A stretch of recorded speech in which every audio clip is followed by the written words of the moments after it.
yeroon geessedha guyyaa har'aa marii dararaa ilmaan Oromoo biyya Arabaa keessatti gahaa jiruu fi akkasumas ammootu qabsaa'ota Oromoo kanneen mana hidhaa keessatti dararamaatiin jiran ilaalchisee rogeeyyii lama wajjin marii gochuuf deemnaa.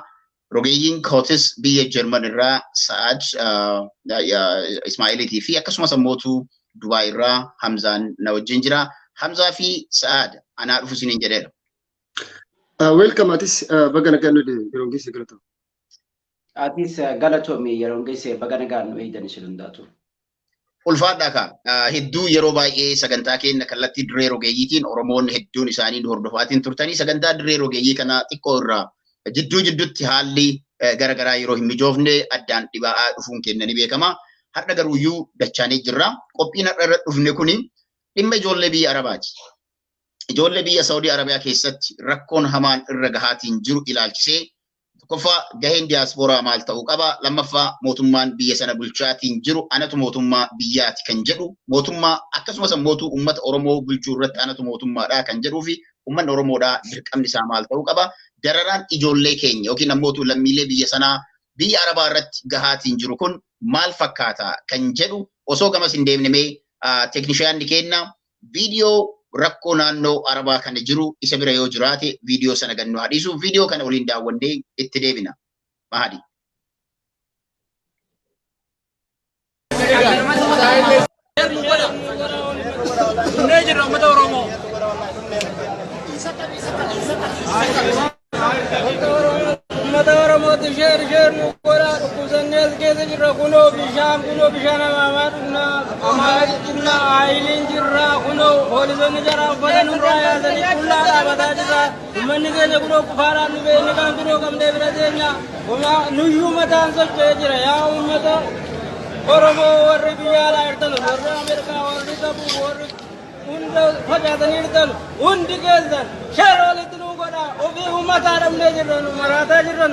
Asma kaya tu aja, kalau tu mah, aku tu kalau tu macam ni kamu cina, rapi jelas jenuh bola.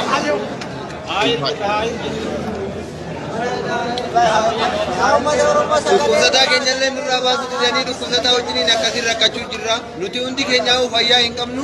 Kaduu illee burqaa biraa keessa jira. Du'aa illee nurraa baasutu jedhanii jecha. Bakka biraallee bakka nu geessan hin qaban. Tallaa nu darban duraanuu tallaa juma sanuu nu geessuutti jedhanii amma nu tuffatanii nu darbanii jiran. Mootummaa hin qabdanii nu jaan hogga waa qaban. Embaasiin nu dhufee nu gaafatu hin qabnu. Qoonqoo waan nyaannu hin qabnu waan dhugnu hin qabnu. Akkasiin lubbuu dhawuu jirra. Baasii guyyaa takka nu leeru laataa kan jiru kana baasii hedduu akkasitti qabnu kana namni miidhaa. Ulfaadhu teeknishaanni keenya Mahadii hedduu galatoomii. Eegaan ka Mahadii fi akkasuma Mahadii hedduu ulfaadhu. Viidiyoon kun viidiyoon amma teeknishaana keenya irraa agarre kuni viidiyoo hedduu garaa nama dhukkubsu keessaa isa tokko yommuu ta'u viidiyooleen akkana ammootu dhibbaan kan akka amantu manneen dhaabii Arabaa keessaa dhufaa jira. Ergaa ijoollee kanaa keessatti akkuma agartan kaa namni dhibameeti yoo jedhee tajaajilli wal'aansaa hin godhamuu fi mana dhibee hidhaasan keessatti ofii isaaniitii kaartoona qabataniitiin qilleensa itti afarsuudhaan umriin isaa yookiin ammoo lubbuun akka keessaa hin baane waltiksaa akka jiran ijoolleen kun agarra. Mana hidhaa kana keessatti ammootu ijoollee xixiqqoo irraa ka'ee hanga hayyoota Oromoo yookiin ammoo ulumaayii gurguddaallee manneen hidhaa biyya Arabaa kana keessatti akka argaman ifatti beekamaadha. Lakkoofsi uummata Itoophiyaa mana hidhaa kana keessa jiru ammas kumoota 100 jala gahuu akka danda'u yoo xiqqaate 40,000 50,000 gad akka hin taane himama ammallee amma dura mootummaan 40,000 baase jedha amma garuu kan sandaran caalu manneen hidhaa keessatti ilmaan Oromoodhaa keessumattuu jechuudha. Maajoritiin isaanii ilmaan Oromoo yookiin ammootu Oromoota ta'uu isaanii irraa kan ka'e mootummaan xiyyeeffannaas kennuu dhabeera. Warri Arabaa maaf nu hiidaniif gara biyya keenyaa nu galchaa yeroo nuti jennu wanti isaan jedhaa jiran maaliif isin mootummaa hin qabdanii jedhamaa jira jala sararame. Dhugamatti mootummaan biyyattii sanaa mootummaa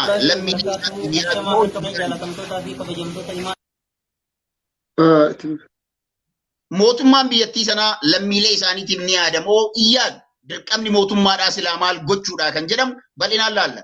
Yeroo garagaraatti ergaan dhufe keessaa akkuma dhageeffattan isinis hordofaa turre uummanni Oromoo illee hordofaa ture.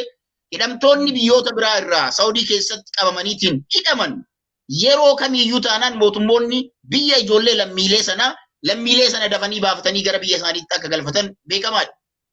Oromoon garuu yeroo garagaraatti mana hidhaa keessatti dararamuun uffanni isaanii uffata ilmi namaa uffatu ta'uu dhabee peestaalatti deebi'uun ilmi namaa ammootu garaachisaa yookiin sombi ijoollee kanaa ciccitee dhiiga ta'eetiin yeroo ijoolleen kun haqqisan ilmi namaa of dadhabeetiin bakka kana booda dachii tanarra jiraachuu irra akkanatti jiraachuu irra uf ajjeesuu wayyaa jedhanii yeroo isaan lubbuu isaanii baasan gara biraatiin ammoo dhukkubni akka gifirii fakkaatu kan fuula ijoollee qaajjumbeessee fuularraa gara galchu amma fuula ijoollee kanaa yoo agartanii jiraattan fuulli hundi isaanii kan daa'immanii dabalatee kan dubartoota keenyaas dabalatee fuulli dhaabatatti namni osoo lubbuudhaan jiru qaamni isaa ciccitaatiin akka jiru dargaggeessa ijoollee daa'imman irraa hanga manguddoolee kennaatti biyya kana keessatti dararamaa akka jiran kuni ifa akka ta'e yookiin ammoo addunyaan hundi akka quba qabdu yeroo hadhaalama yookiin ammoo osoo hin taane eessumattuu urga mootummaan Abiyyi Ahmad aangoo qabate irraa eegalee xiyyeeffannaan biyya Arabaatti kennamu baay'ee laafaa fi du'aa akka ta'e sana bira dabarree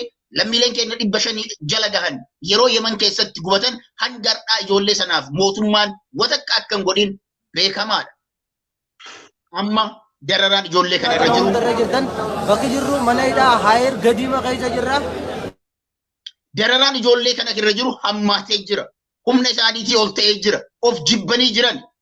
Lammiileen biyya diyaaspooraa kana keessatti yookiin ammoo addunyaa kana irratti argaman ammootu sagalee ijoollee kanaaf ta'u sagalee nuu ta'a waan biraa nuuf hin godhina maallaqa isinirraa hin barbaannu nyaata dhugaatii miti kan isinirraa barbaannu addunyaa kana keessatti sagalee nuuf ta'an ergaan isaanii ganamaa galgala halkanii guyyaa sa'aatii takkallee boqonnaa tokkoon malatti addunyaa kana irra faca'aa jira. Mee saad dhugaa dubbachuudhaaf akka lammiin Oromoo yookiin ammoo an akka yeroon geesseetti ijoollee kanaaf hanga sagalee ta'uu qabu sagalee hin taane. Tokkoon Oromoota akka silaa sagalee ijoollee kanaa ta'uu qabnutti sagaleen hin taane. Mee diyaaspooraan yoo maal taanu hangana mara salphanne Oromoo maaltu Oromoo salphisi yoo maal ta'u Oromoon keessattuu ijoolleen kun Oromoo waan ta'aniif garuu lammiilee biyya sanaati. Even Tigraay wanti jedhamaa jiru amma achi keessaa gabaasni dhufu ijoolleen Tigraay jedhama. Mootummaan Tigraay naannoo Tigraay jechuudha. Warra Suudii waliin wal dubbateetiin gara biyyoota ollaa Itoophiyaatti gama Suudaanii fi biyyoota biraatti akka bahaniif karaan banamaa fi jiraa jedhama. Oromoonis mootummaa ni qabdi akka Oromootti obbo Shimallis Abdiisaa nama jedhamu. Mee maaltu isin dhagaaba? Oromoo taatanii nama taatanii biyya sanarraa dhalattanii biyya kana keessa dararamuudhaaf maaltu isin dhagahame dura? Peestaala uffachuun jira. Peestaala uffachuudhaan jedhamni ijoollee kanaa akka argamu akka mul'atu gochuun jira. Garuu gahaadhaa miti. Mee maaltu isin dhagahame? Maal jettu kanaan? Galatoomi yeroon geesse biyya amma wanni jedhu hin qabu obboloonni keenya ilmaan Oromoo qaqqaaliiwwan keenya jechuudha. Jireenya isaaniitii fi jireenya haadha isaanii abbaa isaanii obboleeyyan isaanii jireenya maatii isaaniidha jijjiiruudhaaf jecha aarsaa gurguddaa kaffalanii baara ce'anii gaara Yemen san keessa gammoojjii san keessa deemanii aarsaa lubbuu gurguddoo kaffalanii har'a naa dabarti bor naa dabarti odoo jedhan harka poolisa biyya sanii bu'uudhaan mana hidhaa itti hidhamaa jiran ilmaan Oromoo kumaatammoota hedduudhaan lakkaaman jechuudha. Garuu waa lamatu jira bakka kanatti waa lama beekuudha qabna jechuudha. Tokko seera mootummoonni idil addunyaa tumatantu jira. Seerri mootummoota idil addunyaa tumatan booji'amaan waraanaa tokko yoo booji'ame akkaataa fi haala itti qabamu ka seerri addunyaa kaa'ee jira. Lama namni tokko biyya namaa wata seenu seeraan ala haala ittiin qabamu jira. Haala ittiin mana hidhaa keessatti ilmi namaa akka nama ta'uu isaatiin kabaja isaan malu argatee nyaachuu, dhuguu, uffachuu fi bakka ciisichaa fi bakka qaama dhiqatuu fi bakka sochii ispoortii itti dalagu ilmi namaa mootummoonni seera addunyaa mootummaa Saudi Arabiyaa illee kan mallatteessi jira jechuudha. Ilmaan obboloonni keenya tokko kan dararamaa jiran mootummaa Saudi Arabiyaatiin. Mootummaan Saudi Arabiyaa ilma namaa akka namatti osoo hin ta'in akka beelada bineensa bosonaatti gaditti ilmaan Oromoodhaa qabaa jira jechuudha. Ilmaan Oromoo mana hidhaa Saudi Arabiyaa keessatti yaala argachaa jiran. Seerri mootummoonni addunyaa tumatan namni tokko yoo dhukkubsate mana hidhaa keessatti yaala argachuudha qaba. Lammii biyya fedhe haa ta'u ilma namaa ta'uu qofaan kan jedhu jira seera addunyaa tumate jechuudha. Mootummaan Saudi Arabiyaa seera kana kabajaa ittiin jiru seera qabiyyee mana hidhaa keessatti ilmi namaatti kabajamuuf ilma namaatiif mootummaa fi mootii kabajaadha hin qabne jechuudha mootummaan Saudi Arabiyaadha. Inni lammataa ammoo rakkoo guddoo fi rakkoon bu'uurri kan jiru mootummaa Itoophiyaa bira jechuudha. Amma fakkeenyaaf ilmaan Oromoodhaa mana hidhaa keessatti hidhamanii jiran jumlaadha. Mootummaan Saudi Arabiyaa lammiilee Itoophiyaa kana biyyatti galchuu barbaada. Imbaasii Itoophiyaa gaafataa jechuudha. Imbaasiin Itoophiyaadha yoo lammiilee kanaaf tokko isaanii dhufee gareedhaan mana hidhatti gaafatee iddoo dhaloota isaanii maqaa isaaniitii fi godina irraa dhufan aanaa ganda irraa dhufan barreessee tokko isaaniitiif mootummaan Itoophiyaadha waraqaa liisii paasee jedhama waraqaan paaspoortii malee xayyaaratti yaabbattee biyya keetitti itti galtu jechuudha. mootummaan Itoophiyaa tokkoon isaa interview gochaa aadaa fi duudhaa naannoo kamii afaan loqoda naannoo kamii akka beekuun tokkoon isaa responsibility fudhatee waraqaa eenyummaa isaa ibsu kennee fi mootummaan Itoophiyaa akkasitti lammiilee kana mootummaan Saudi Arabiyaa fuudhee biyyatti galchaa jechuudha. Yoo ministeerri hajaa alaa Itoophiyaatii fi imbaasiin Saudi Arabiyaa jiru imbaasiin Itoophiyaa waan kanarratti kan dalagne taate mootummaan Saudi Arabiyaadhaa lammiilee Itoophiyaa kana dirqiidhaan hayyama mootummaa Itoophiyaatiin alatti fuudhee biyyatti galchuu hin danda'u.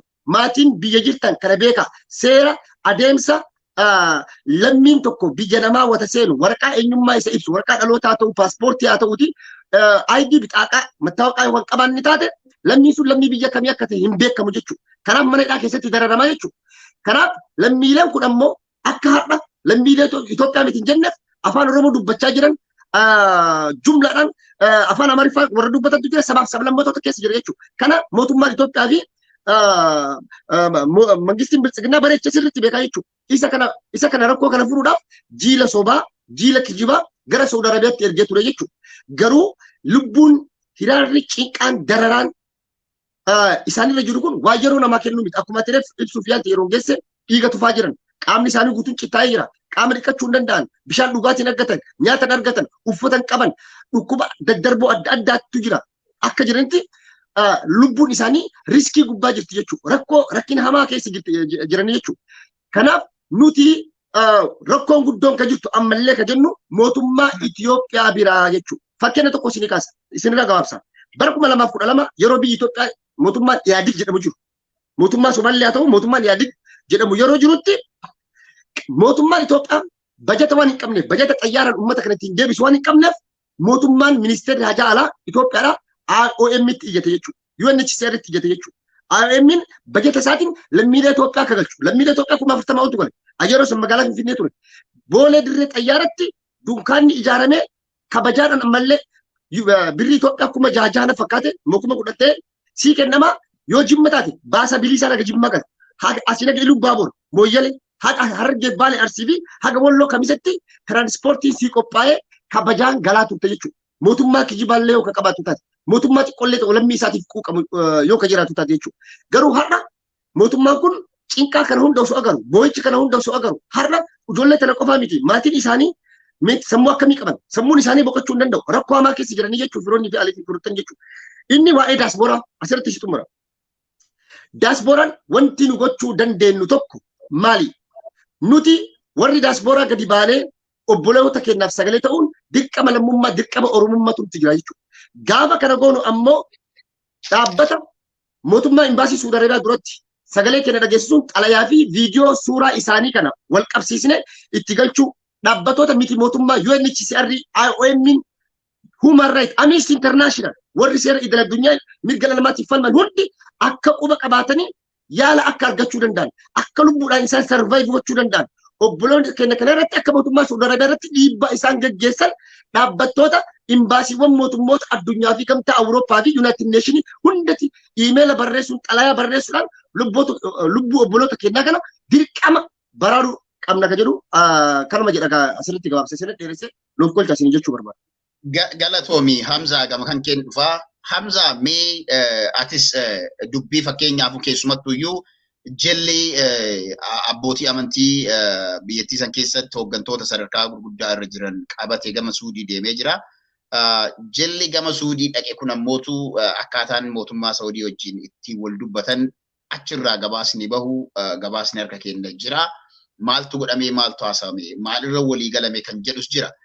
Mee san qofaa miti namoonni tokko tokko miseensonni paarlaamaa Itoophiyaa kabajamaa namni Oromoon hedduun jaalatu tokko san gadhiyoo kana waraqaa tokkos maxxansee jira. Waraqaan inni maxxanse kuni hidhamtoota siyaasaatiin hidhamtoota biyya Arabaa kana keessatti hidhamanii jiran kana koottaatii qunsulaa kana biiroo lakkoofsa 12tti galmaa jedha. Waraqaa kana dubbisa sanatti hin fakkaatu namni kun kabajaa addaan qabaafan nama kanaaf. Koottaa galmaa hanga jedhu jedha. Kuni uummata Oromoo sossobuun illee jira jechuudha. Namni mana hidhaa keessa jiru biiroo kamuu dhaqee galmaa hin danda'u itti dhaqanii galmeessan malee. Mee walumaa galatti xalaa kanaanis wal qabatee fake letter yookiin ammootu xalaan maan bahe sun ijoollee mana hidhaa jiru hin laallatu. warra hidhaan ala jiraniin koottaa galmaa isin galchinaadha. Oromoon kan rakkate ammoo kan dararamaa jiru amma yeroo baay'ee warri mana hidhaatiin ala jirullee ofii booya. Nuti ammoo dhugaa dubbachuudhaaf kan gadi bahee Oromoon iyyaafii jiru sagalee ta'aafii jiru jala sararree wanti dubbachuu barbaadu akka nam tokkootti illee akka rogeeyitti illee ijoollee mana hidhaa keessatti dararaman malee ijoolleen mana hidhaatiin ala jiranii miti hangammaa istaatasiin ijoollee mana hidhaan ala jiranii hin beekamu. Meeqa akka ta'an hin beekamu maal keessa jiraatan hin beekamu dhugaa dubbachuudhaaf. Akka isaan himan malee jechuudha.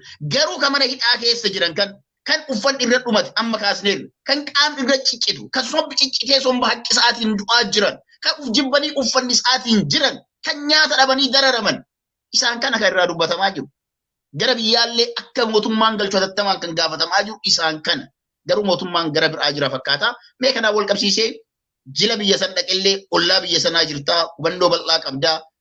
Ammas wantoota jiru kanallee mee maaltu jira maaltu si dhaga'ama. Uummata Oromootiifis carraa kanaan maali wanti ta'uu qabu falli isaallee maali itti yaadda akka nama ollaa sanaa jirutti akka nama aadaa naannoo sanaa beekutittis. Alright, Hamzaan bahee jira fakkaata. Mee Saayid hanga inni deebutti gara kan kee deebi'a. Xalahaa maxxane kana of course wanti jedhamaa jiru xalahaan amma dhaabbilee biyya Saawudii keessa jiran irraa bahee jira. Tokkoffaa Koreen biyya sana dhaqe gaafiin inni gaafatani ijoollee kana mootummaan Saawudii kan jedhe jedhamu ijoollee kana nurraa fudhadhaa jedhee Hamzaan dhaggeeffataa turte moo? Lakkii si dhaggeeffadhee jira kaameraatu sirraa stack ta'etti fakkaate anuma biraa garuu gaafii kee guutumatti dhaggeeffadhee jira. Leetariin barreessan almost warra waraqaa takkaammoo paaspoortii hin qabaanne biyyattii sana keessa warra jiru dhufee akka galmaa'anii paaspoortii akka isaan argatan takkaammoo sanada dokumentii akka godhatan malee warra mana hidhaa keessa jiru waan wal qabatu wanni wal ilaallatu takka illee hin jiru. Haa ta'u garuu mootummaan jila ofii mootummaadhaaf dhaabbatu haala mootummaadhaaf mormu fakkaatu kan achitti ergameef maal taanaaf takkaammoo ummata isaan komachaa jiru kana komii jalaa of baasuudhaaf imiteeshinaadhaaf achitti ergan malee long lasting solutioniidhaaf takkaammoo formaata waaraadhaa ijoollee tanaadhaaf fiduudhaaf miti kan achitti ergan.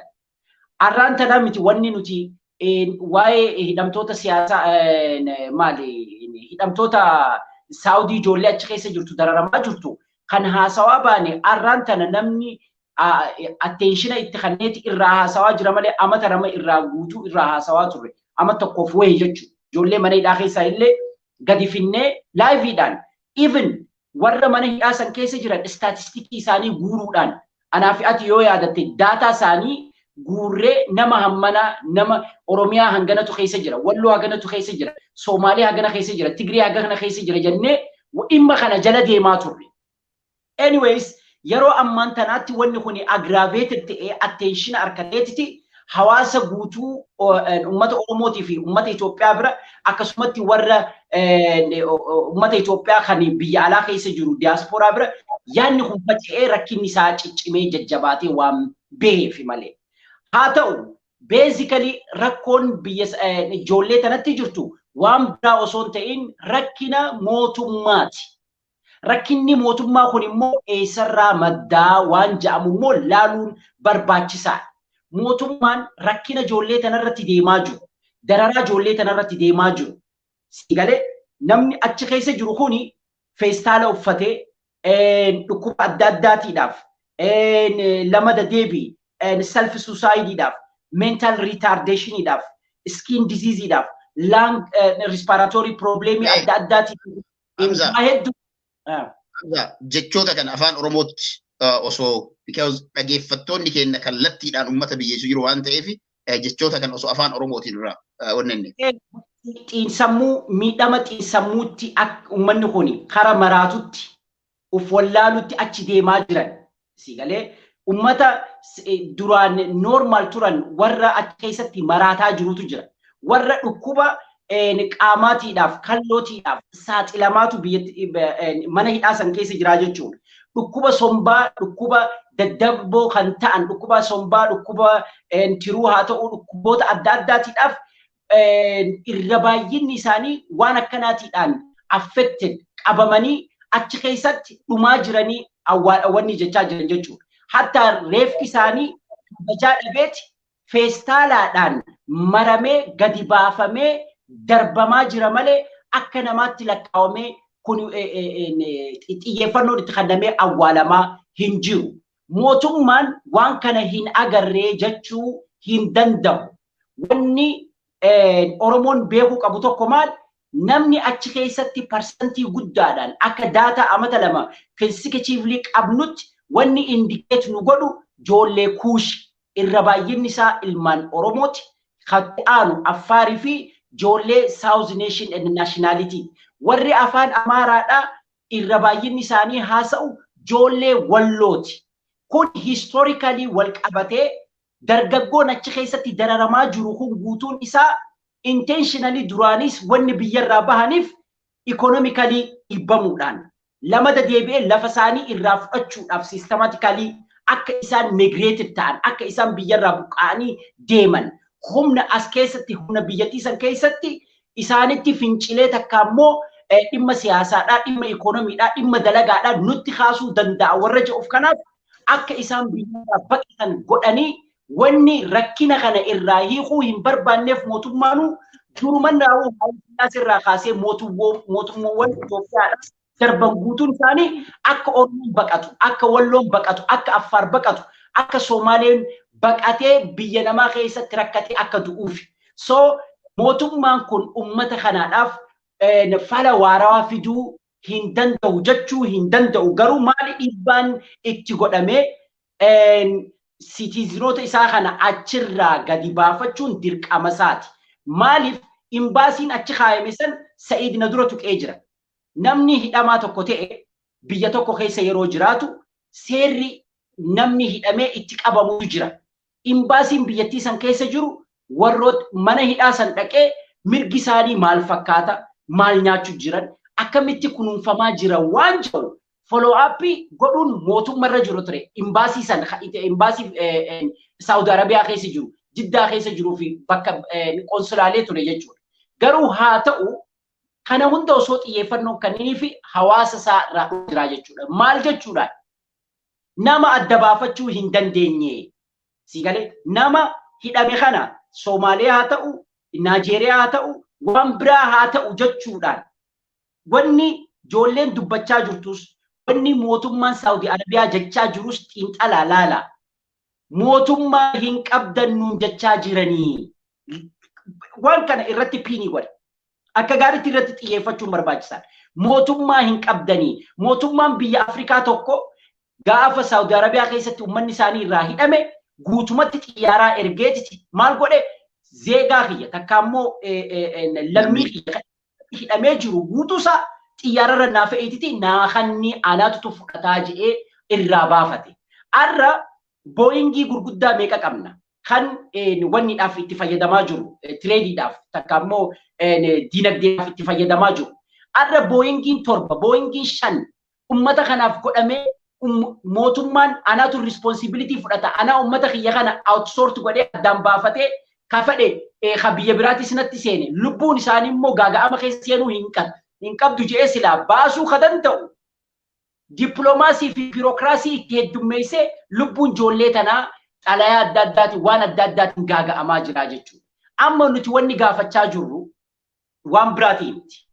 Warri biyya keessa jirus, warri biyya alaa jirus, beeytonniinis, dhaabbileen siyaasaatiis, xiinxaltoonni siyaasaatiis akkam goonee mootummaa irratti dhiibbaa goonee mootummaa Saudi Arabiyaa irrattis dhiibbaa irratti goonee ummanni kun achi keessaa bahuu qaba. Maaliif mootummaan Saudi Arabiyaadhaa haala inni ummata kana tiriitti godhaa jiru itti qabaa jiru kun dogongora ta'ullee warri achi keessa seene kun seeraan ala waan ID hin qabneef takka paaspoortii hin qabneef takka immoo karaa seera qabeessaadhaan biyyatiyya waan dhufneef nin qabe jechuudhaaf mirga guutuu qaba. Eurooppaan illee qabaa jirti. Garuu mirgi ummata kana hidhamtoota itti qabaa jiran kun guutumaa guututu akka inni dogongora ta'e United Nationitti ibsu.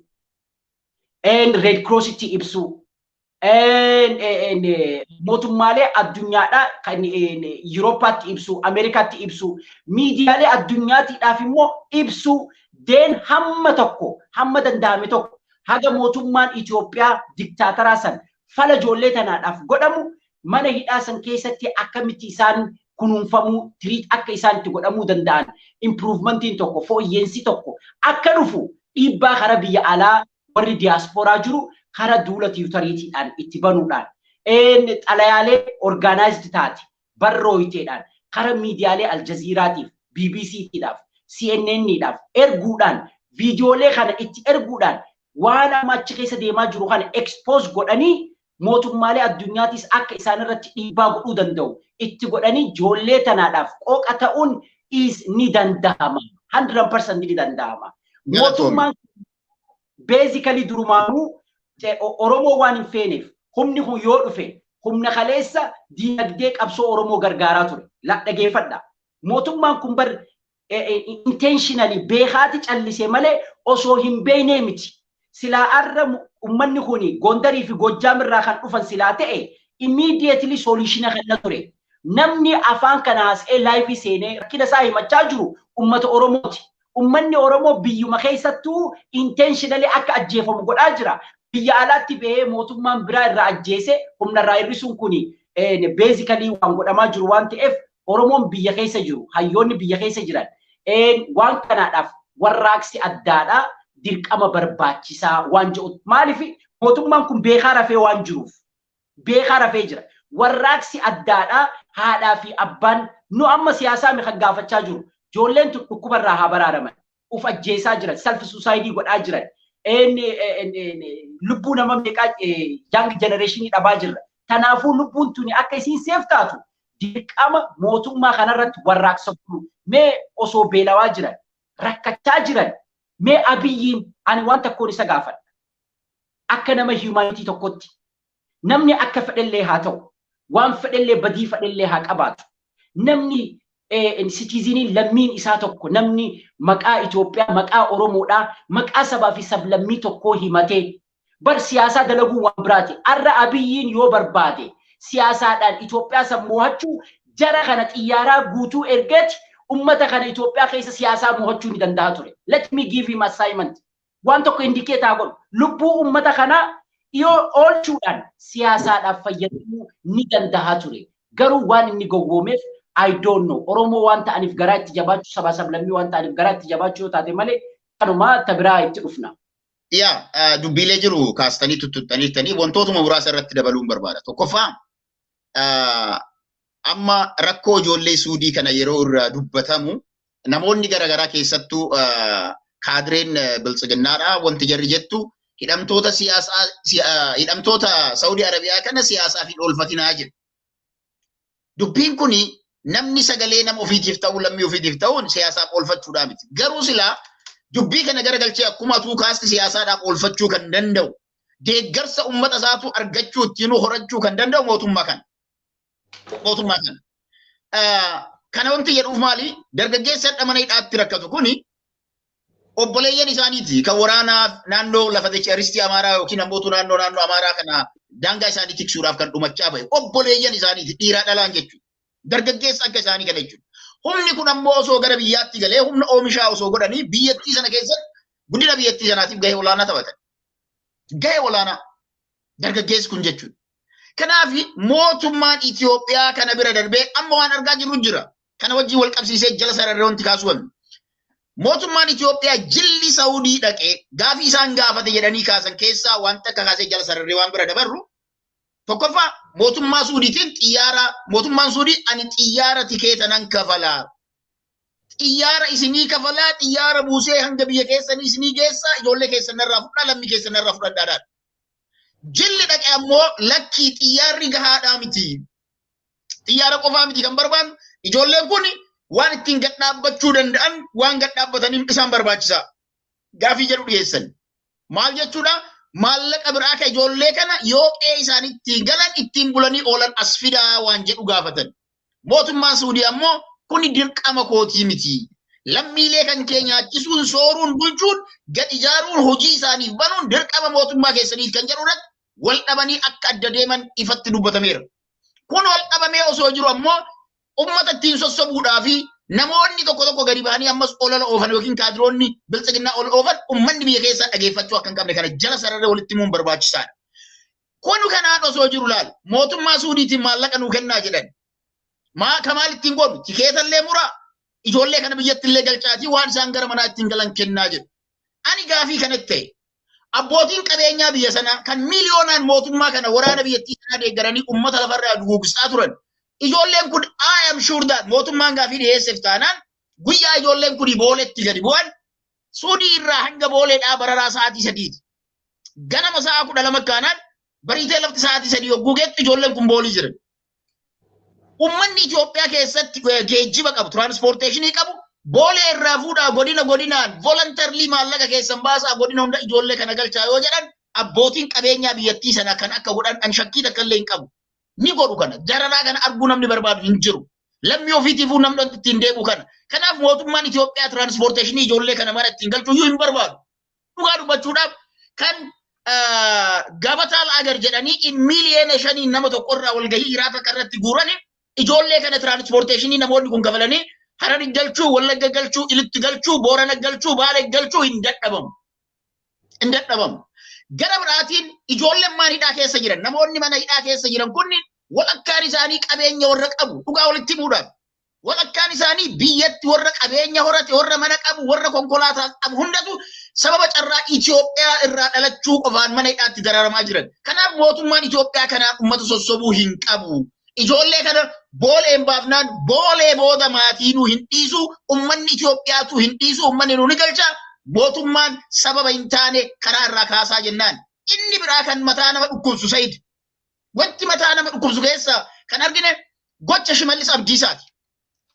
Shimallis Abdiisaa ijoollee kanaaf laal biyya Arabaa erganii Suudiidhaan ijoollee geejjiba waan ittiin gadhaaban fidaa jedhan. Garuu ummanni Oromoodhaa Baaletti, Gujitti, Booranatti, Rohongee sababa rooba dhabuutiin rakkoo hamaa keessa jira. Arsii lixaa dabalatee jechuudha. Gara kaanii Wallagga keessatti namni qe'ee isaa irraa buqqee rakkoo hamaa keessa jira. Wallo akkas. Kuni kanaan osoo jiru ijoollee kana waan ittiin galchinu waan ittiin gadi dhaabnu hin qabnu osoo jedhu mootummaan Itoophiyaa keessaa Oromiyaan qofti qarshii Itoophiyaa miiliyoona 200 kan ta'u naannoo Amaaraatiif miiliyoona 100 Affaariif miiliyoona 50 Sumaaleedhaaf miiliyoona 50 kennu. Dhugamatti Oromiyaan qabeenya biyyattii sanaa utubaan biyyattii sanaa Oromiyaadha. Oromiyaan qabeenya ijoollee kana osoo ollaalee naannolee ollaatiifuu maallaqa hirtu akkam yoo ta'u ijoollee kana Suudiin maallaqa kana kennitu malee hin galchinu. Kana jechuun maal jechuudha? Nu warra ijoollee kanaaf sagalee ta'u yookaan diiyaaspooraa ijoollee kanaaf sagalee ta'u osoo hin taane kan siyaasaadhaaf oolfachaatiin jiru mootummaa biyyattii sanaati. Kanaaf mee salphina kan Shimallis Abdiisaa ammoo miiliyoona 200 murtii caffee tokkoon maletti osoo lammiileen isaa dhumatan. Kuni maal agarsiisan? Mootummaan caffee tokkoffaa caffeen Oromiyaa jiraachuu dhabuu isaati. Namni Baalee keessaa bahee caffee keessa jiru. Namoonni akka fakkeenyaaf amma nama tokko namuu ni beeka. Harargee Gursum Baabbilee fi Cinaaksan yookiin ammootu Jaarsoo bakka bu'ee namni paarlaamaa keessa jiru nama akka Hangaasaa Ibraahim. Dheengadda abbootii gadaa karrayyuu irratti dhugaa baasaa dubbata. Hadda maallaqa miiliyoona paarlaamaa keessa irra taa'u warra caffee jirullee hubadhaa. Miiliyoonni 200 murtii paarlaamaatiin malatti yeroo baheetiin deemu. Caffeen Oromiyaa aanaa irraa qe'ee hanga naannoo Oromiyaatitti warri jiru. Kaabineen mootummaa naannoo Oromiyaa lammiilee kanaaf maaltu yaaduu isaan dhorku. Bifa kamiin maallaqni Oromoodhaaf akka hin taane faca'aa yookiin ammootu faannoo irratti ijaaraa Oromoodhaaf wanti ooluu dadhabeef maali? Sayid yeroo waan kana dhageettu amma fakkeenyaaf gabaasa kana yoo fudhanne ummanni Baalee keessatti rakkachaa jiru bishaan osoo galchanii fi jallisii osoo galchanii qarshii miiliyoona 26 rakkoon Baalee yoo xiqqaate walakkaadhaan ni furama. Rakkoon bishaanii walakkaadhaan ni furama. Miiliyoona 26 garuu miiliyoona 200 ta'utu fuudhameetiin kenname. Mootummaan naannoo Oromiyaa Amaara bulchaa jira moo Sumaalee bulchaa jira moo Affaariin bulchaa jira moo Oromoo bulchaa jira kan jedhu gaafii guddaa namatti kaasaa jechuudha. Eenyuuf yaadan eenyuuf hojjetan.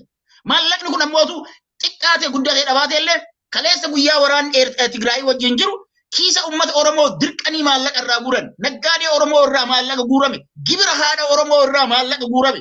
Maallaqni gibira haadha Oromoo irraa guurame.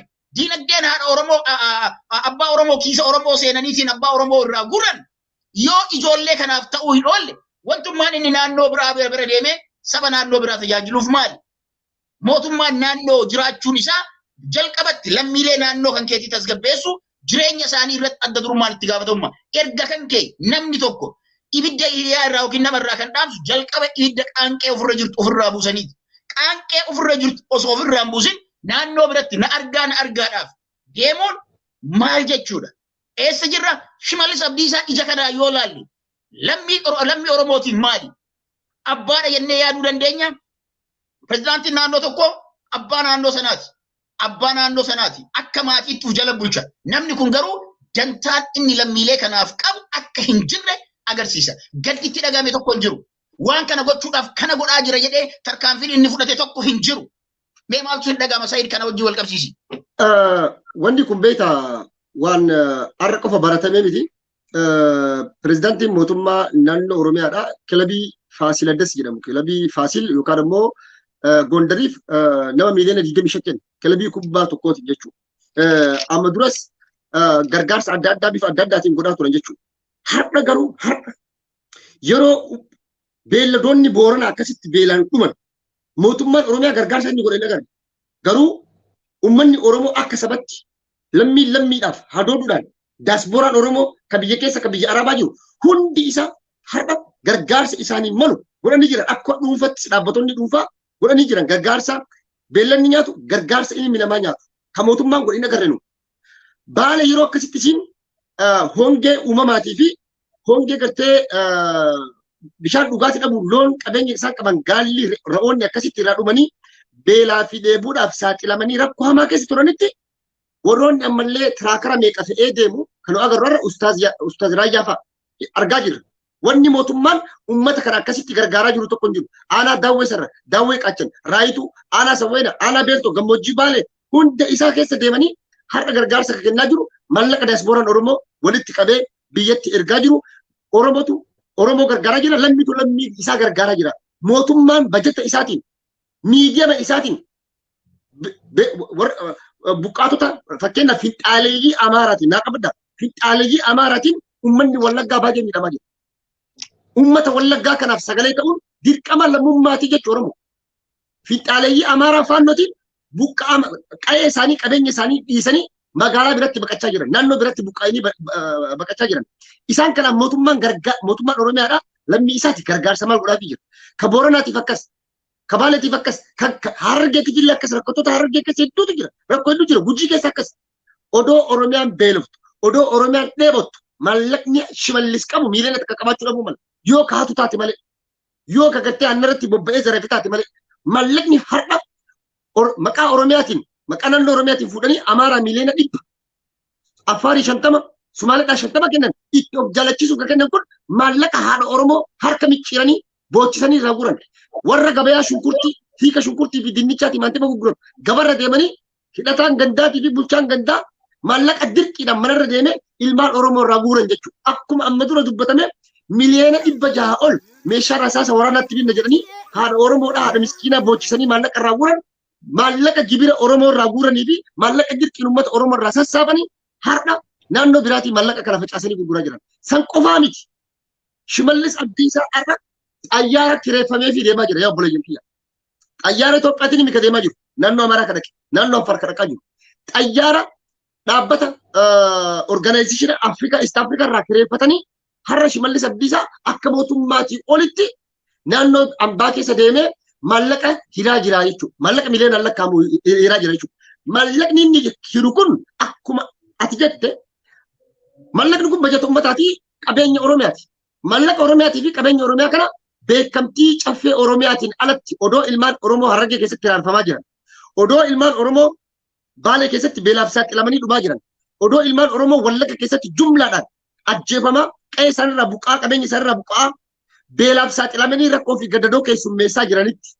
Osoo gartee Booranaa fi Gujii keessa beelli hamaan, hongee hamaan ka uumamaatii fi namtolcheetiin uummanni miidhamaa jiru Shimallis Abdiisaa xayyaarri kireeffamee fi bajata kamiin mootummaa naannoleedhaaf fandii ka kennuuf inni gamtaa Awurooppaati moo inni Yuunaayitid Neeshiniidha kan nama jechisiisu jechuudha. Kana jechuun ammoo warri biltsiginnaa keessa jirtan dhaabbadhaati ilaalame warri kaadree taatan kaabinee taatan deeggartoota mootummaa taatan ka afaan oromoo dubbattan ka aadaa oromoo beektan ka oromiyaa fi oromummaa beektan ka gartee qe'ee keessa arra beelaa fi rakkoon gadadoo namtolcheef uumamaa jiru ka beektan mi'a irra dhaabbadhaati ilaala. Odoo qe'ee kee keessaa rakkoon furii odoo ummata kee beelarraan baasin ummata inuu quba qabu mallaqa miliyoonaan lakkaamu miliyoona 100 lakkaamu mootummaa tokko kennu jechuun maal jechuudha? Adeemsi hojii kun sirriidha. Odoo caffeen beekamtii ittiin kenni caffeen Oromiyaadha. Qabeenya Oromiyaa ka tiksu caffee Oromiyaati. Paarlaamaa Oromiyaati. Beekamtii paarlaamaa Oromiyaatiin alatti Shimallis qabeenya Oromiyaadha. Kan har'a ka miidiyaadhaan himan. Kan miidiyaadhaan odoo hin himamne naannoo Amaaraatti biliyoonaan bahee beeytanii quba qabdu. Ka biyyi farra miitii fidi jedheenii naannoo Amaaraa gargaaraa tura yeroo lolli ture san. Kanaarra miidiyaadhaan himan malee kan miidiyaadhaan hin himamin hedduutu jira jechuudha. Kanaaf lubbuun ilma namaatii fi lubbuun Oromoodhaa gatii dhabde jechuudha. Fakkeenyaaf Rayyaaniin fudhadhaa mucaa dheengaddaa biyya Morokoo keessatti boolla bu'e. Addunyaan hagam takka xiyyeeffannaa itti kennitee mucaan sun achi keessaa bahuudhaaf hordofaa ture mootummaa dabalatee jechuudha. Ilmi namaa gas takka kabajaa qaba jechuudha. Garuu Oromiyaa keessatti har'a ilmi Oromoo tokko kabaja dhabee kabaja namummaa biyya keessattii fi biyya alatti yoo ati obboleessa kee hin kabajne yoo ati obboleessa keetiif gartee xiyyeeffannaa hin kennine jaalala hin kennine obboleessa keetiif quuqamaa fi hadooddi kan qabanne taate diinnis alagaanis siin kabajuu siif quuqamu siif hin hadoodu jechuudha. Hin dararamte jechuudha. Zamana Ihaadig lammiileen Itoophiyaa biyya Suudaan Arabiyaa akkana dararamanii jiranii natti hima. Gaafa mootummaa Ihaadig jedhama. Har'a garuu kun biyya keessatti kun biyya alatti rakkoo namtolchee fi rakkoo uumamaatiin yeroo dararamu kanatti obboleeyyan ofii dhiisanii qe'ee namaa deemanii of jaalachiisuuf jecha gocha seeraan alaa beekamtii uummata Oromootii fi hayyama caffee Oromiyaatiin alatti godhuu fi xayyaara bajeta kamiin xayyaara kireeffatanii natti hima. Beetinyoo bajeta. Abiyyi Ahmad xayyaara kireeffachuu danda'a. Akka mootummaa federaaltu mootummaa naannoo har'a sadarkaa san gahan jechuudha. Kanaaf gochoonni akkanaa kun gochoota seeraan alaati, gocha dogoggoraati, gocha gatii nama kafalchiisu, gocha itti gaafatamummaa hin qabne jechuudha. Akka mootummaa naannoo Oromiyaatti kanuma jedhagaa waa'ee rakkinaa fi waa'ee gadadoo Oromiyaa isinillee waa irraa jechuu dandeettanii yeroo geesse gara gadi dabarsa. Galatoomi Hamza mee dhimma kanarratti wanta itti dabaltu yoo jiraate. Ayyee ani maaliin ja'a seete waan asitti xiyyeeffannoo itti kennuu barbaadu soosiyoloojikalii wanni kuni beekaa uummata Oromoo lafarraa buqqisuudhaaf. Si galee wanni jiru tokko guddaan rakkoon namtolchee fi uumamatu jira. Akkuma amma lafaa kaase jechuudha. Yoo rakkoon tokko biyyattii san keessatti dirootiin tokko osoo hin dhufin takka hongeen biyyattii sanitti osoo hin dhufin predict godhama. Itti qophaawama. Itti qophaawamee nama hamma meeqatutu waan kana keessa rakkina kana keessa seenaa ja'ameet shalagamee waan shalagame saniidhaan immoo gargaarsa hawaasa saniif barbaachisu itti qophaawaa jechuudha. Ani qabxiin ammallee bakka tanatti mootummaan Itoophiyaadha uummata Oromoo lafarraa fixuu fi jenosaayidii irratti gaggeessuu fi duguggaa sanyiidhaa irratti gaggeessuudhaa fi akka isaan beekaa lafa isaaniitirraa buqqa'anii lafa san easily sabni biraadhaa akka inni occupy godhatu. Kuni waan wal qabatu tokkotu jira isa san adeemsa keessatti diida. Yoo laallame arra hawaasni ilmaan Oromoodhaatii fi namni nama ta'e rakkina Baalee keessa jiru, Gujii keessatti deemaa jiru, Lamada deebi'ee Boorana keessatti deemaa jiruu fi Walloo keessatti deemaa jiruu fi Wallagga keessatti deemaa jiru kana rakkina isaanii hawaasa keenya qaqqabuu qabnaa ja'anii warri mootummaa hin taanetu dhimmamee organized of godhee sanitti dhaqee rakkoo deema. Yeroo isaan rakkina kana hawaasa rakkate kana hawaasa beelawee kana hawaasa dheebote kanarraa kan horiin isaarraa dhumaa jiru namni isaarraa dhumaa jiru ilmaan isaanii irraa dhumaa jiru qe'ee isaaniitirraa buqqa'aa jiru kana yoo namni gizee gargaaruu dhaqe qaamni mootummaadhaa beekaa fixaa jira wanni an jedhuuf mootummatu isaan fixaa jira wanni an jedhuuf kaabineen biyya keessa jirtu akka gargaarsi ilmaan Oromootiif Baalee fi Boorana fi Gujii fi Walloo keessa properly haala sirna qabeessaadhaan akka hin geenye isin gargaaruu hin dandeessanii isin waan biraatiin deemtan ja'anii gargaarsuma sanuu harkaa fudhatanii ajandaa mataa ofiitiidhaaf itti fayyadamuun this is kuni indikaatara guddaa akka mootummaan ummata Oromoodhaa, ummata Baale, ummata Booranaa, Gujii, Walloo keessa jiru fixuudhaaf barbaaduun isaa indikaatara waan kanaa olii takka ammoo agarsiistuu waan kanaa oliidha hin jiru jechuudha. Maaliif barbaadameedha amma dubbiin? Isinuu irraa kaaftanii jirtanii Shimallis Abdiisaadhaa arra mootummaan Amaaraa naannoon Amaaraa rakkina dura namni akkuma jettanitti namni dura ibidda ofirraa dhaamseeti ollaa isaatirraa dhaamsa malee nama gibira irraa guuru horii isaa gibira irraa kafalchiisaa jiru lafa isaatirraa gibira irraa kafalchiisaa jiru qabeenya inni CD inni baasu irraa gibira irraa guuraa jiru daldala inni dalaguun wanni gibira irraa guuraa jiru gibira ummata Oromootiidhaan irraa guure osoo bishaan hin baasiniif osoo rakkina isaanii jiru kana irraa hin furin nama biraa furuu jechuun kana maal seetan beekta nama madaatee gubbaa irratti soogidda sirratti firfirsu jechuun arraan tana ilmoon ijoolleen daa'imman xixiqqaan abbootiin gurguddaan kabaqachuu hin dandeenye bakka diizaasterri itti uumame bakka rakkinni jiru kun irraa dheessuu hin dandeenye hasilaa bootteedhaan hawaan adda addaatiidhaan gargaarsa adda addaa emerjensii dhaqqabsiisuu qaban isaan kana ijaallaalee isin caalu saba biraati jechuudhaan nama biraa gargaaraa jira jechuudha. Madaa Oromoo irratti qoosaa jira jechuudha Shimallis Abdiisaadha. Madaa Oromoo irratti qoosaa jira jechuudha. Kuni qoosaadhaan horiin isaanii yeroo hongeedhaan irraa dhume immediately maal ta'an jechuudha miskiina ta'anii jechuudha. They become poor ta'an. Ummanni kun long termitti harka mootummaa eeggatan deebi'anii maal ta'an jechuun mootummaan karaa inni fedhetti sanbootoo simply lafa isaan irra jiran irraa buqqaaniiti godaanan jechuun mootummaan lafa ofii barbaade san nama ofii itti gurguruu barbaadu. Maybe Kenya, maybe Somalia ta'uu danda'a. Maybe for another agenda purposeidhaaf achirraa buqqaasuudhaaf nun buqqaafuu jedhan. This generation as deemu kun Baale keessa akka nadaajiin jiru warri arra lafti isaanii irraa fuudhamaa jiru lafa isaanii irratti beeleysaa akka intentional isaan buqqaan faranjii wajjin UN wajjin godhaa jiran arra Baale wannin ani isinitti himutu jira na dhageeffadhaa ilmi keessa. Wannin isinitti himu lafa keessan keessa nadaajii jira lafa Walloo keessa nadaajiitu jira bakka Booranaa intentionally yes yeah. Sa'aatiinis deemaa jira ajandaan tokko nu hafee waan jiruufi samaraayinaa godhu dubbii kana. Intentionally lafootan kun natural resource gurguddaa waan qabaniif kolonii wajjin waan wal qabatuuf wanni kun irraa buqqaasuudhaaf simply wanni itti fayyadamaa jira. So mootummaan silaa gargaaruu barbaade simply ummata scatter ta'e takka ammoo leeman ta'e ummata arra akka Raayyaa Ustaad Raayyaa faa Sheekh Jamaal Aliyyi faa ummatoota uf kannee nama kana gargaaruun mootummaan qaama organized ta'e waan ta'eef dafee dhaqqabuu danda'a ture jechuudha.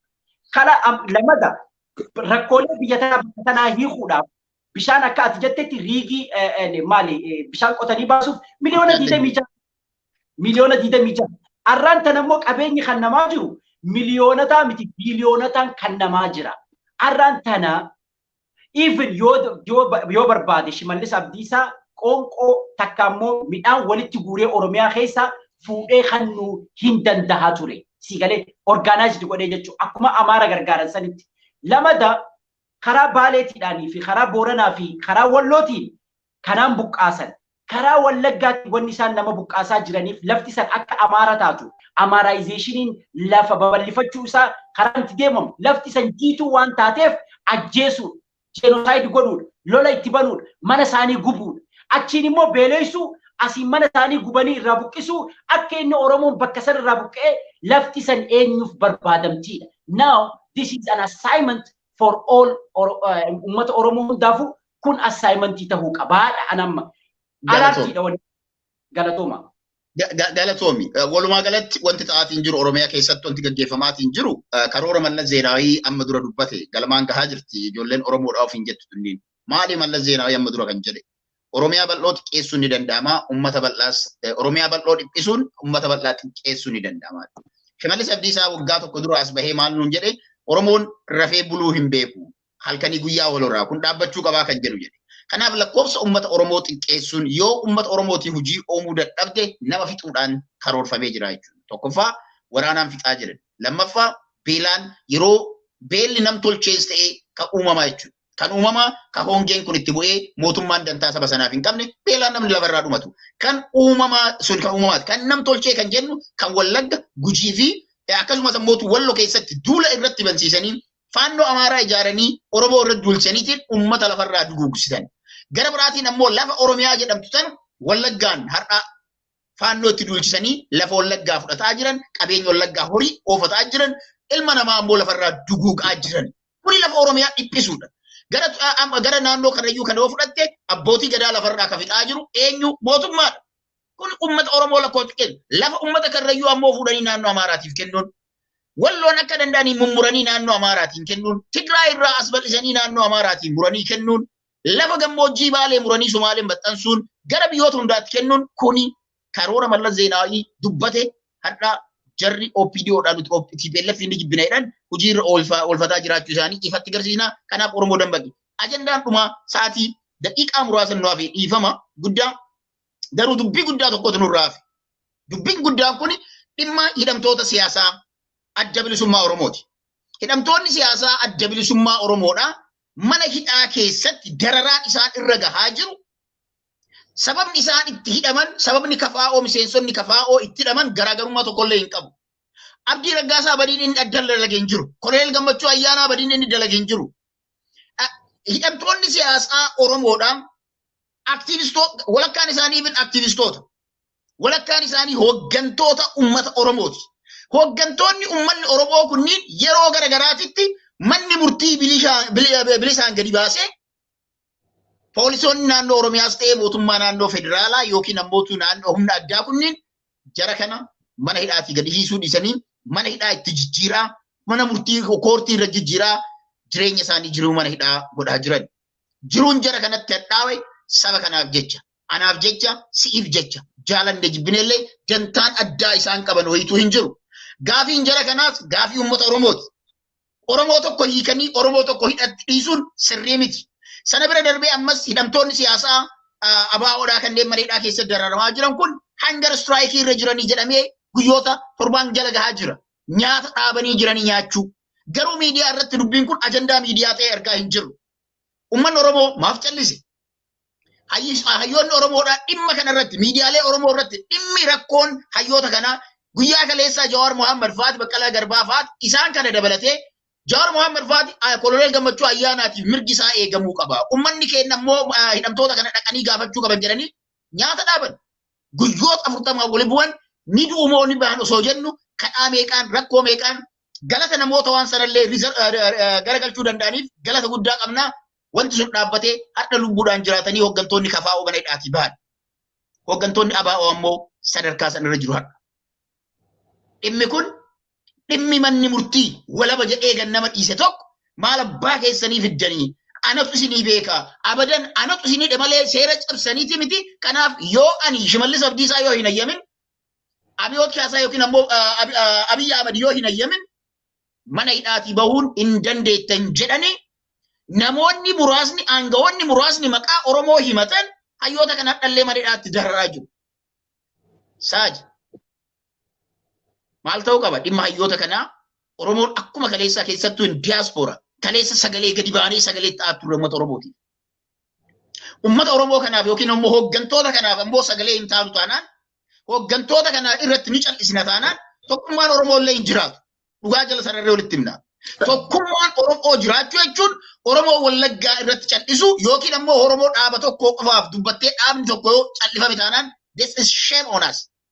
Kana beekaa mootummaan kun Oromoo akka barbaadu addaan caccabsaa addaan qoodaatiin aangoo fi dheereffataa Oromoo irratti ammoo gabrummaa fi dararaa umrii dheeressaa jira. Kanaaf mee daqiiqota muraasa keessatti dhimma hayyoota Oromoo kanneen hangar istiraayikii irra jiran kanneen manni murtii bilisaan gadi dhiisee kan akka Lammii Beenyaa fa'aa yeroo dheeraadha.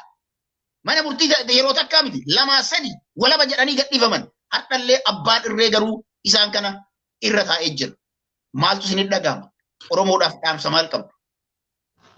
Galatoomii yeroon geesse jechuudha. Hundi keenya akkuma beeknu Mikaa'el Boroffaa dabalatee Battee Urgeessaa fa'aa hayyoota qaqqaalii beektota jajjaboo murannoo fi kutannoo fi ejjennoo qaban kan Oromummaa fi dantaa Oromummaatii fi dantaa Oromootiif abukaattoo ta'anii sagalee sabaa ta'anii saba isaaniitiif karaa nagaatiin falmina jedhanii warroota falman odoo seera tokkoon cabsin odoo gartee ol jedhanii nama hin ilaalin har'a Oromoo ta'uu isaaniitii fi waan Oromoodhaaf saba isaaniitiif hadoodaniif waan saba isaaniitiif sagalee ta'aniif waan saba isaaniitiif qabsaa'aniif dantaa uummataa dantaa hegeree Oromiyaadhaaf waan eeganiif har'a sabboontota qaqqaalii kanneen hidhanii irra taa'aa jiran jechuudha.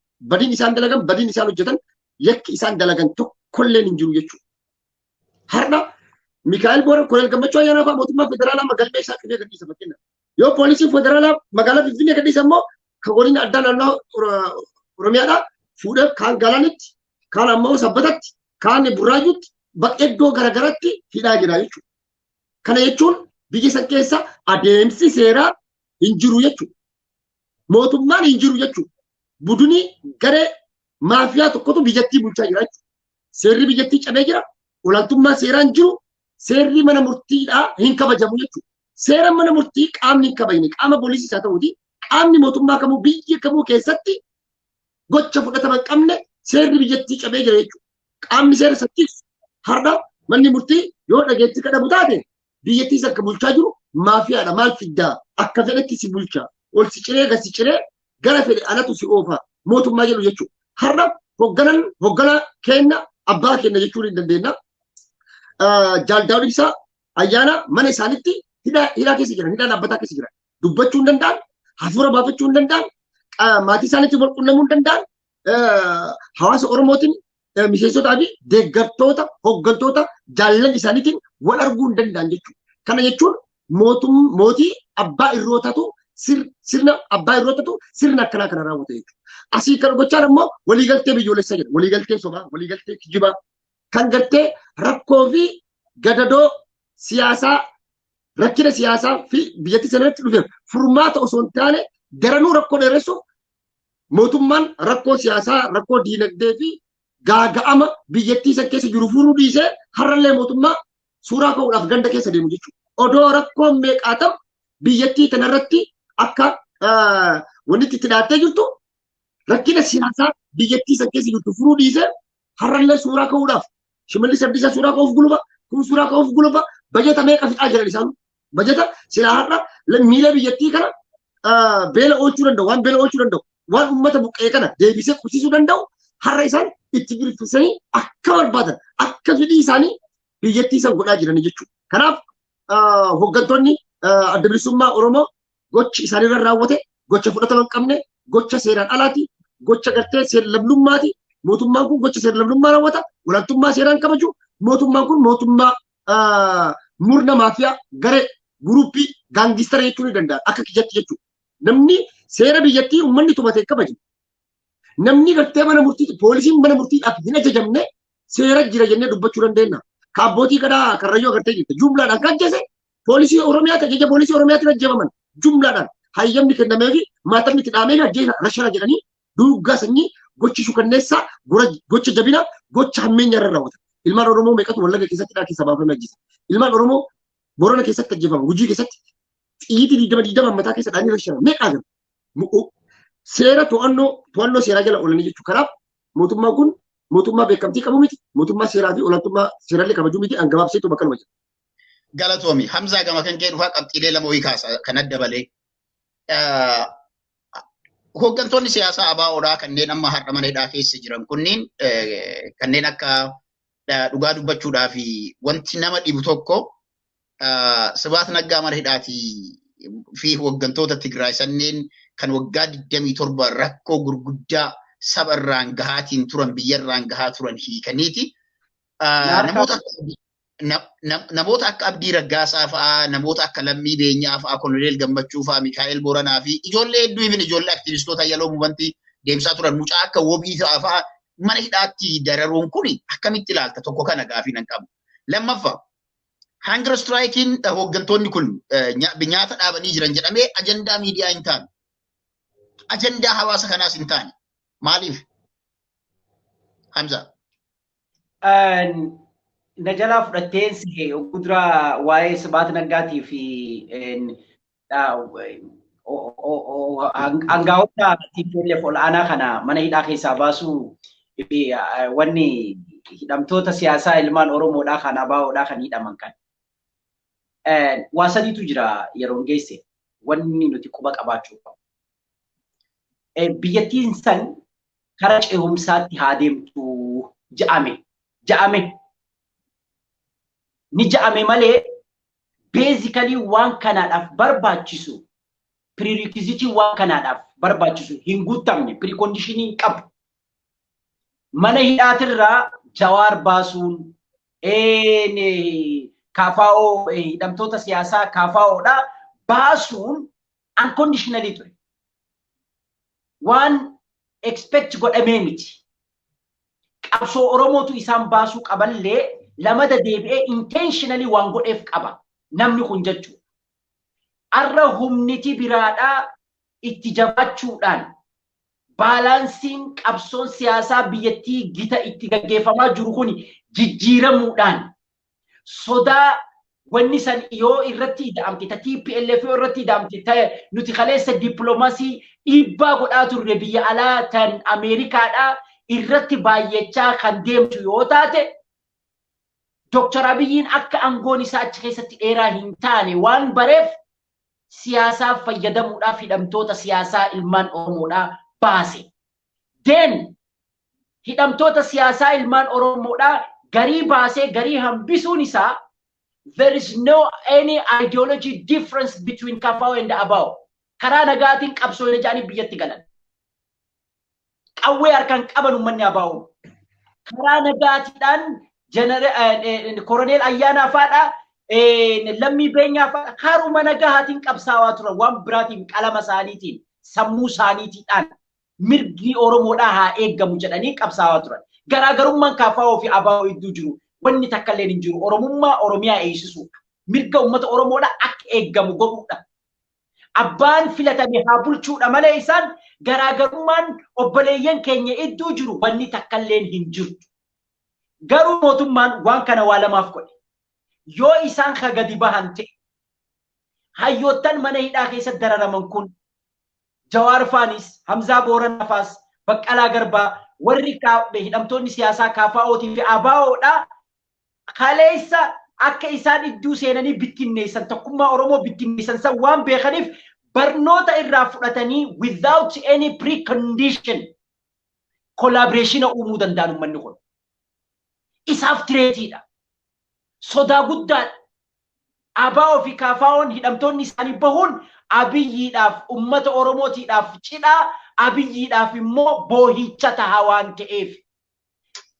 Gaafii takka malatti uummanni kun daqiiqaa takka sakandii takka ija libsuu takka keessatti wal dubbisuu danda'an, wal ta'uu danda'an, qabsoo warraaqsaadhaa biyya keessatti sochoosuu danda'ani jechuudha. Kanaafuu wanni amma godhaa jiru CIA'n fi Deeninnatiin Itoophiyaatii fi Security wanni godhaa jirtu akka kaampii lama tan Oromoo keessa jirtu fakkeessuudhaaf assignmentiilee garagaraadhaa ABO fakkaatanii asin karaa qabsoo nagaa deeggaran waan ja'amu fakkaatanii garaagarummaan akka uummata Oromoo iddoo jiru bal'isuudhaa fi fakkeessuu irratti deemaa jira. Kan hojjechaa jiru immoo warruma mana hidhaa keessatti uummata kana hambisee alatti akka ajandaan kuni belbelu kan godhaa jiru. Jarri kun garaagarummaa takka illee na biratti hin qabu.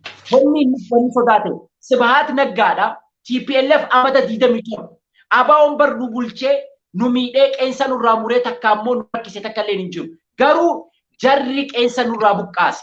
Kan fi lola itti bane lola walitti bananii juntaa je'eenu hiikee jara Oromoo Jaal Daawud Ibsaa Koroneel Ayyaanaa lammii beenyaadha.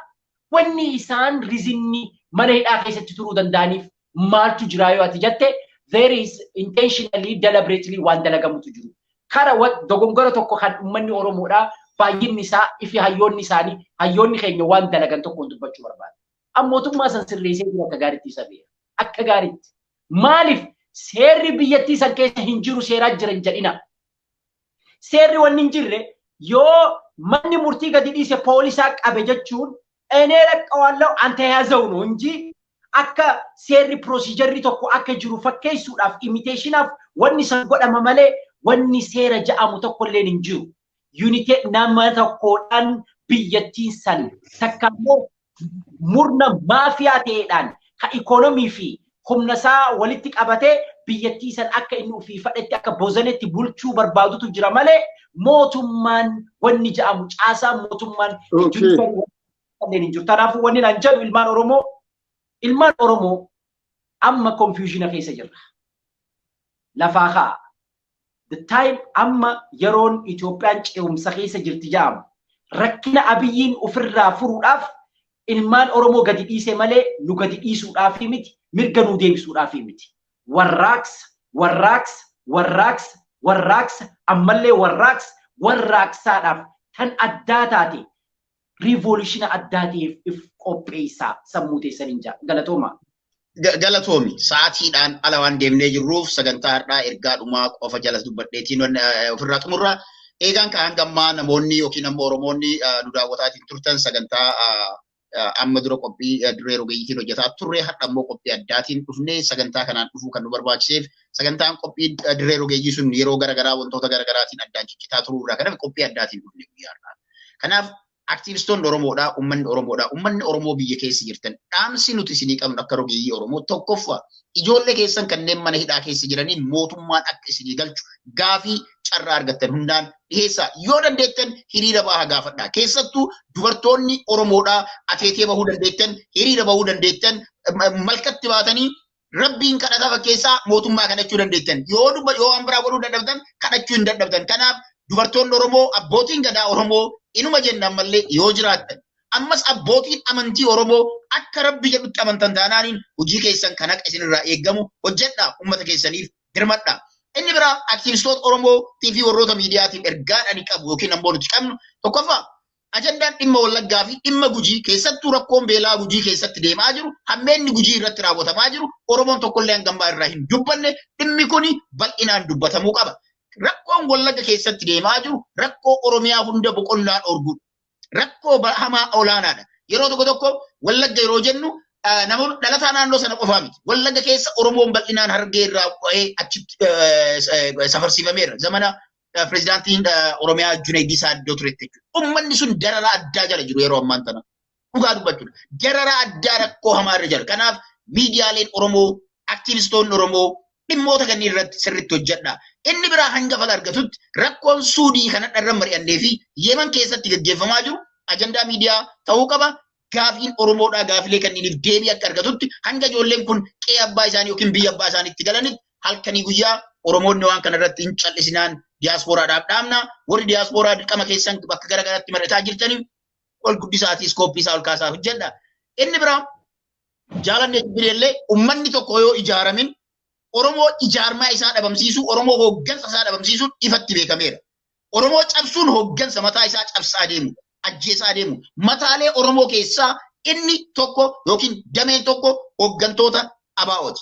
Kanaaf hooggantoonni ABO mana hidhaa keessatti dararamaa jiran kun mana hidhaa irraa akka bahan, beelaanis dhumachuudhaaf akka deeman. Akkuma kaleessa Jawaar Mohaammed, Baqqalaa Garbaa, Hamzaa Booranaa faati rakkachaatiin turan, Dajanee Faataa Xaafaa faati rakkachaatiin turan. Har'a isaan kunillee rakkoo hamaa keessa waan jiraniif dhimmi hangar istiraayikii isaanii kun duula hunda keessatti dagatamuu hin qabuun dhaamsa kennaa sagantaa biraatiin ammootu tooppikiilee ammoo yookiin ammoo mata dureelee ammootu kana babal'ifnee torbaan dhufu yoo rabbiin nu gargaaru itti deebinaa har'aaf nagaan nu jiraatu.